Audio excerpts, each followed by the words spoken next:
मित्रों नमस्कार। Parameter of law channel में मैं आपका मित्र रिटायर्ड जज अशोक शर्मा आपका हार्दिक अभिनंदन करता हूं।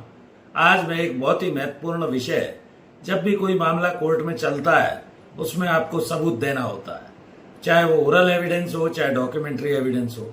किसी भी कोर्ट केस में सबूत कौन पेश करेगा, बर्डन किसके ऊपर होगा, civil and criminal cases burden of proof explained.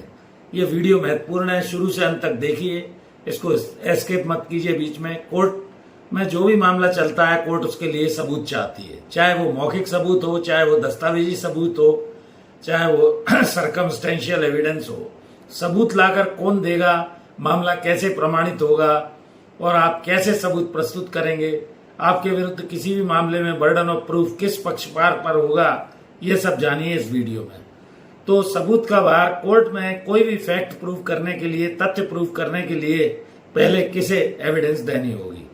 मान लीजिए पैसे का मामला है, पैसा वसूली का, उसमें सबसे पहले आपको ये सिद्ध करना होगा कि आपने उसे पैसा उधार दिया था। फिर यह आपको बताना होगा कि उसके द्वारा आपका पैसा नियत अवधि जितने दिन के लिए दिया गया था वापस नहीं किया गया। तो सबूत का भार जिसने पैसा दिया है और उसको पैसा नहीं मिला है उसी के ऊपर होगा।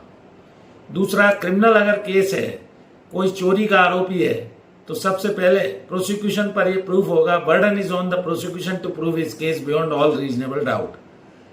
अभियोजन अपने मामले को, चोरी के मामले को अभियुक्त के विरुद्ध न्यायालय में साक्ष्य द्वारा सिद्ध करेगा। तो इस तरह इंडियन एविडेंस एक्ट अभी हाल ही में 2023 का नया भारतीय साक्ष्य अधिनियम जो 1 जुलाई 2024 से प्रभावशील हो गया है, पुरानों में भी ऐसी स्थिति थी बर्डन ऑफ प्रूफ की।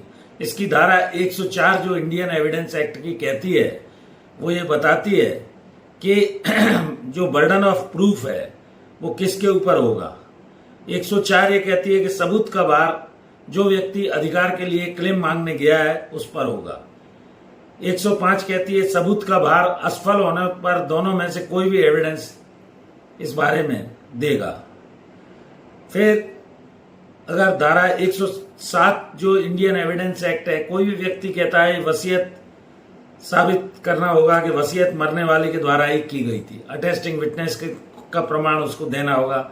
इसी तरह इंडियन एविडेंस एक्ट की धारा 108 ये कहती है बर्डन ऑफ प्रूफ के बारे में कि क्रिमिनल केस में एक्सेप्शन का आरोपी पर बर्डन है। किसी अगर एक्सेप्शन का, अपवाद का वो लाभ लेना चाहता है तो उसे ये सिद्ध करना होगा। तो इस तरह विशिष्ट व्यक्ति को ही ये साबित करना होगा, अगर वो रेलवे में सफर कर रहा है, कि उसने टिकट खरीदा था, अगर वो बिना टिकट पकड़ा जाता है।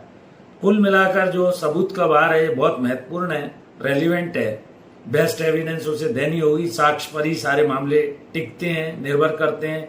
यदि आपके पास मौखिक साक्ष्य, सपोर्टिंग विटनेस, आई विटनेस या डॉक्यूमेंट्री एविडेंस, दस्तावेजी साक्ष्य, किसी भी मामले में जिस दस्तावेज पर आप आधार लेकर लड़ रहे हैं, तो ये सब आपको न्यायालय में प्रमाणित करना होगा, एग्जिबिट करने होंगे, डॉक्यूमेंट्स को प्रदर्शित करना होगा जिससे वो साक्ष्य में पढ़े जाए। तो किसी भी कोर्ट केस में सबूत जो है वो बर्डन, जो सबूत का भार है वो शिफ्ट कई बार करता रहता है। लेकिन जैसा मैंने बताया कि सिविल मामले में जैसे वादी है, प्लेंटिफ है, उस पर अपना मामला जो रिलीफ और अंतोष मांगने के लिए न्यायालय में गया है, उसको अपना मामला जो दावा लेकर जाता है, जिससे अधिकार या अनुतोष मांगता है, जिसके विरुद्ध, उसे ही प्रमाणित करना होता है। क्रिमिनल जो आपराधिक मामले हैं उसके अंदर बर्डन प्रोसिक्यूशन का होता है, चाहे वो एपीपी आपकी गवाही कराए या गवर्नमेंट प्लीडर कराए सेशंस वगैरह में। तो burden is on the prosecution to prove his case. संदेह से परे अभियुक्त के विरुद्ध मामले को प्रमाणित करने का न्यायालय में भार अभियोजन का ही होता है आपराधिक मामलों में। तो इस तरह मैंने सबूत के भार पर ये सरल भाषा में वीडियो आपको burden is on the prosecution और क्रिमिनल केस में और सिविल में वादी के बारे में बताया। तो सिविल और क्रिमिनल केसेस में बर्डन ऑफ प्रूफ, जिसे सबूत का भार कहा जाता है, मैंने सरल भाषा में बताया। वीडियो अच्छा लगा हो इसे लाइक कीजिए, शेयर कीजिए, मित्रों दोस्तों को भेजिए। मैं हृदय से आभारी हूँ। लगभग 88,200 से ऊपर सब्सक्राइबर हो चुके हैं और लगभग 3500 वीडियो मेरे अपलोड हो चुके हैं। हृदय से धन्यवाद करता हूँ। एक और अनुरोध है, मेरी धर्मपत्नी श्रीमती अर्चना शर्मा का भी यूट्यूब पर एक चैनल अर्चना आरटी आपके नाम से है, कृपया उस चैनल को भी देखिए। फिर नए विषय के साथ मिलते हैं। Thank you for watching this video. नमस्कार।